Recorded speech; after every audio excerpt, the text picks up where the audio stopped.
ওমা কি রান্না করছো? বিরিয়ানি রান্না করছি কিন্তু মুরগি লাগবে। ইয়া তো বাবা মুরগি নিয়ে ধর টাকা। মা আমাকে 5,000 টাকা দিচ্ছে মুড়ি খানার জন্য। যাই ভুরি ভোজ করে আসে আগে। অনেকদিন পরে ভুরি ভোজ করব রে।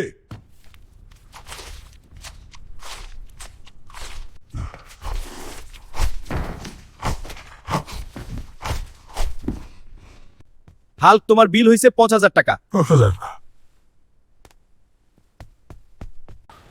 টাকা তো সব শেষ, মুরগি কিনবো কিভাবে বুদ্ধি পাইছি, সুন্দরবন থেকে ডাইনোসর ধরে নিয়ে আসি। আজ তোকে ধরবেই, দেখাচ্ছি।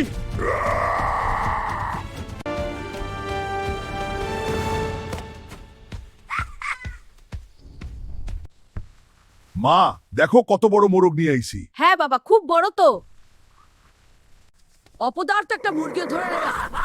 দেখাচ্ছি তোকে।